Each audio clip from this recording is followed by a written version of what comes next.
Assalamualaikum warahmatullahi wabarakatuh.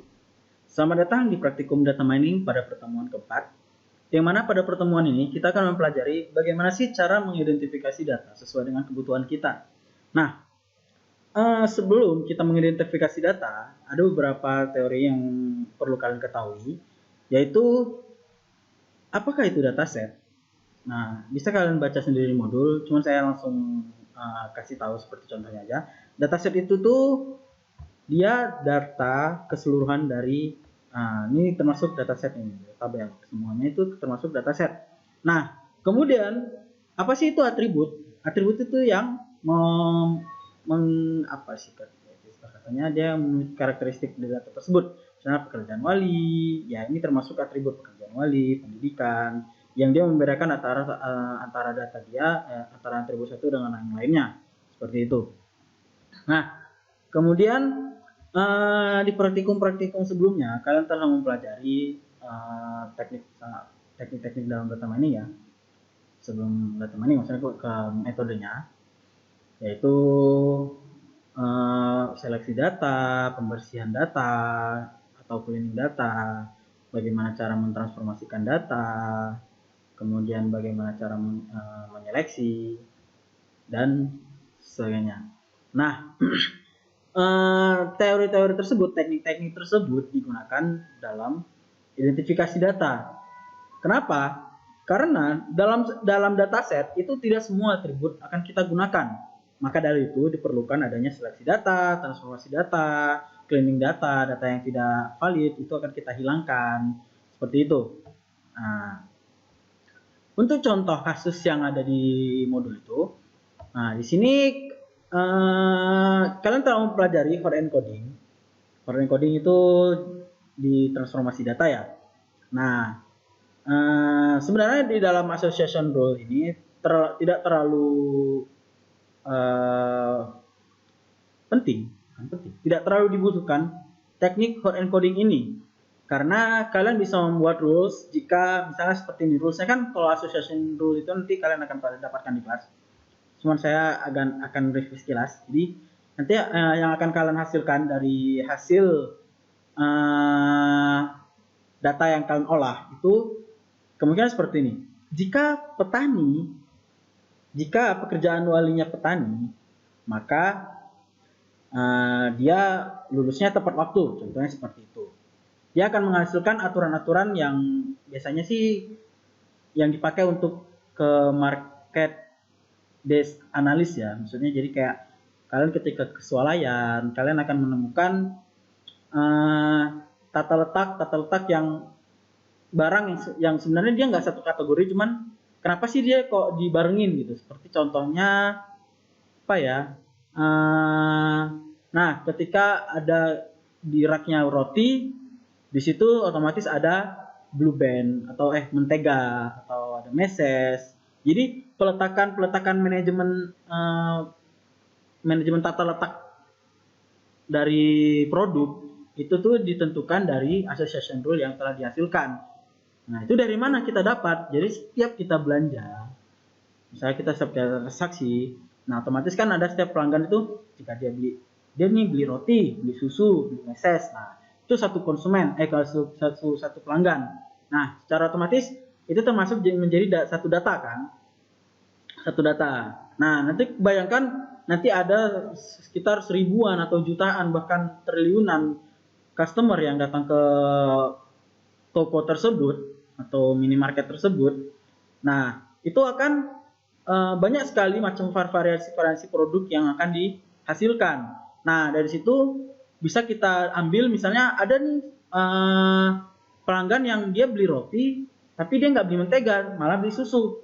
Nah, ada juga yang dia beli roti, dia beli susu dan beli mentega seperti itu. Nah, dari situ tuh nanti kita tahu, wah ternyata banyak nih customer yang dia membeli roti kemudian membeli meses. Nah, maka kalau misalnya kita letakkan meses di samping raknya peletakan roti, maka kemungkinan customer itu membeli meses itu akan meningkat seperti itu. Nah, itulah gunanya market based basket analysis itu. Nah, itu untuk association rule. association rule, maaf.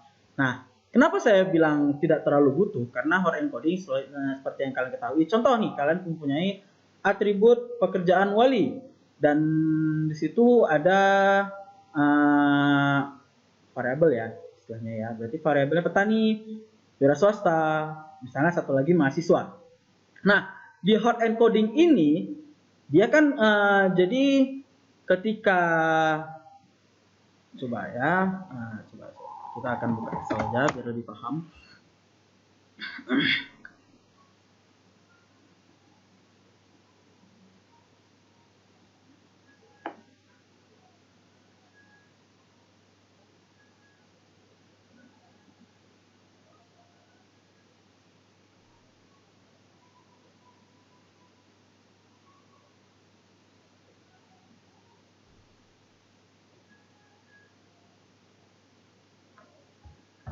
Oke.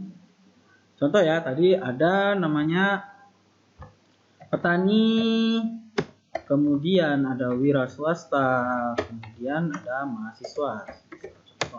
Nah, di data satu yang ini kita memperoleh. Nah, data satu ini kan dia pekerjaan walinya adalah petani. Nah, maka di hot encoding itu akan seperti ini. 100. Nah, kenapa sih dia mentransformasikannya seperti ini? Karena mungkin ini hot encoding ini lebih diperlukan untuk teknik clustering ya. Jadi dia akan menghitung jarak antar data. Nah, kalau kalian mentransformasikan misalnya petani itu sebagai satu contohnya. Kemudian ya sorry. Kalian satu, terus kalian wira swasta itu kalian transformasikan menjadi 2, kemudian mahasiswa kalian transformasikan menjadi angka 3. Sebenarnya dalam transformasi itu bisa saja, karena dalam transformasi data itu tergantung kalian bagaimana sih mengubah data itu untuk bisa kalian olah seperti itu. Nah, tapi lagi-lagi kalau misalnya di clustering kalian memakai ini, karena dia menghitung jarak, maka jarak antara petani dan mahasiswa itu ada 2. Jadi seakan-akan mahasiswa itu memiliki derajat yang lebih tinggi seperti itu. Tapi pada dasarnya sebenarnya ya tidak ada di dalam data ini itu ya tidak ada yang lebih tinggi, tidak ada yang lebih rendah seperti itu. Nah, makanya dibutuhkannya hot encoding untuk menetralisir tingkatan kasta-kasta tersebut. Nah, jadi jarak antara petani dan mahasiswa bukan lagi 2 ya, jadi ya 1-0 ya. Jadi antara petani dan mahasiswa ya jaraknya hanya 1 gitu. Jadi kalau misalnya dia ya kalau dia emang petani ya berarti dicentang. Maksudnya kayak seperti yang saya katakan kalau association itu dia mungkin kalian bisa memakai ini. Jadi jika 1 maka A gitu kan bisa. Tapi kalau misalnya di clustering nanti dia akan mencari jarak antara petani dan mahasiswa, dan nanti akan detailnya akan kalian dapatkan di praktikum ya. Nah, seperti itu alasan kenapa saya bilang hot encoding itu tidak terlalu penting di association rule ini, karena di association rule kalian bisa aja membuat rules atau aturan jika petani maka lulus dengan tepat waktu. Nah, seperti itu. Oke. Nanti lebih detailnya kalian bisa dapatkan nanti ada praktikum setelah ini, ada materi association rule. Nah, oke. Nah, di sini ini ada dataset tanggal, dan di sini ada atributnya tanggal lahir, pekerjaan wali, pendidikan, tahun masuk, lulus, dan UAS. Nilai UAS maksudnya ya, berarti ya. Seperti itulah. Nah, di sini nih data yang akan kita pakai masih belum terlalu jelas, karena ya apa yang dapat kita hasilkan dari data ini belum ada kan. Maka dari itu perlunya ada interpretasi data, yaitu kita mengambil kita mungkin mengambil 2 atau 3 atribut untuk menghasilkan suatu data baru. Semisal, nah dari sini kan tidak ada atribut masa studi ya. Nah, dari mana sih kita dapat masa studi itu? Nah, dapat masa studi itu contohnya itu bisa diambil dari ya tahun lulus dikurangi tahun masuknya. Berarti kalau misalnya 2008 dikurangi 2000, nah berarti masa studinya adalah 8 tahun seperti itu.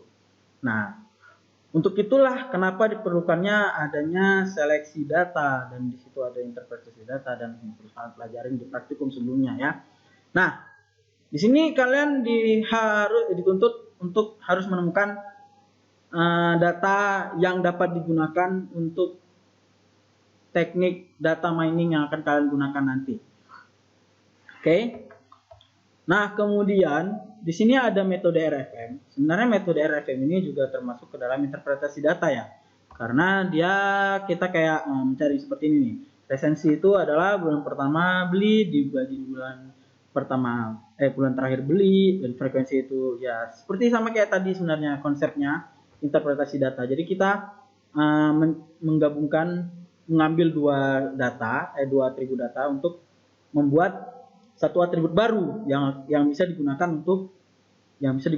untuk pengolahan data yang akan kita pakai di teknik data mining tersebut. Nah, kalian bisa nanti baca detailnya di modul.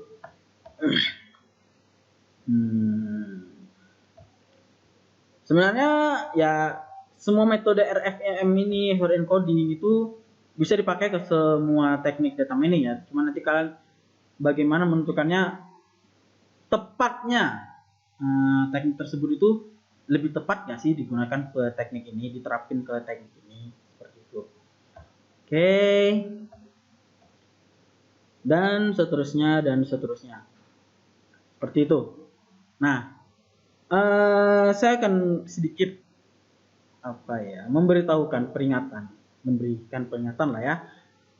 Jadi setelah kalian nanti praktikum ini, kalian harus mencari dataset. Nah, mencari dataset minimal, di sini ini belum update. Sorry. Di sini ada minimal 100 data dan dengan minimal atribut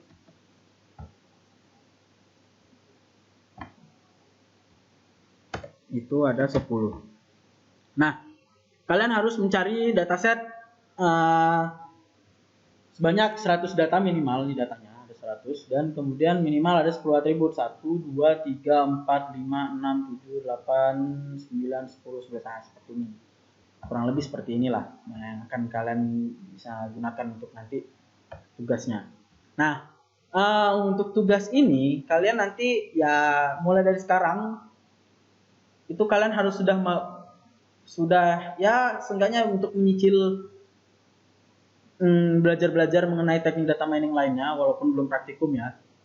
Karena saya sarankan untuk kalian segera mencari data yang akan kalian gunakan untuk nanti di responsi dan tugas akhir, karena data tersebut akan digunakan sebagai tugas akhir dan nilai responsi. Nah, kemudian dari dataset tersebut kalian harus melakukan teknik-teknik yang telah kalian pelajari di minggu sebelumnya, mulai dari cleaning data seleksi, kemudian transformasi data, dan kemudian menganalisis hasilnya. Nah, hasilnya berarti kayak, data ini cocok nih untuk digunakan untuk sebagai teknik clustering, seperti itu. Nah, kemudian untuk yang tugas akhir ini, untuk datanya saja kalian maksimal harus dapat sebelum praktikum 9 dimulai. Jadi ketika praktikum 8 sudah selesai, alias nanti ada materi forecasting. Nah, disitulah kalian sudah mulai untuk mengumpulkan data-data yang akan kalian gunakan untuk diolah menjadi ke beberapa teknik data mining. Kalian bisa milih association, kalian bisa milih clustering, kalian bisa milih klasifikasi, kalian bisa milih forecasting sesuai dengan keinginan kalian dan sesuai dengan data yang akan kalian gunakan. Pilih salah satu saja untuk digunakan sebagai tugas akhir dan responsi, seperti itu. Dan untuk prosesnya nanti akan kita jelaskan aja di Google Classroom.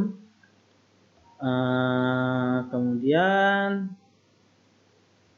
jika kalian punya pertanyaan silahkan chat 4 asisten, karena ada 4 asisten di situ, atau kalian bisa tanyakan langsung ke grup praktikum. Nah, demikian. Oke, mungkin itu saja karena ya untuk yang pertemuan part ini kita nggak terlalu banyak coding, karena lebih ke review dan memberitahukan bagaimana sih cara mengidentifikasi data, karena kemungkinan data tersebut ya nggak menutup kemungkinan satu dataset itu tuh bisa dipakai ke 5 teknik data mining. Bisa dipakai ke asosiasi, cluster, klasifikasi, forecasting, dan prediksi. Satu lagi. Nah, tapi ada juga data yang hanya bisa digunakan untuk clustering seperti itu, hanya bisa digunakan untuk asosiasi seperti itu.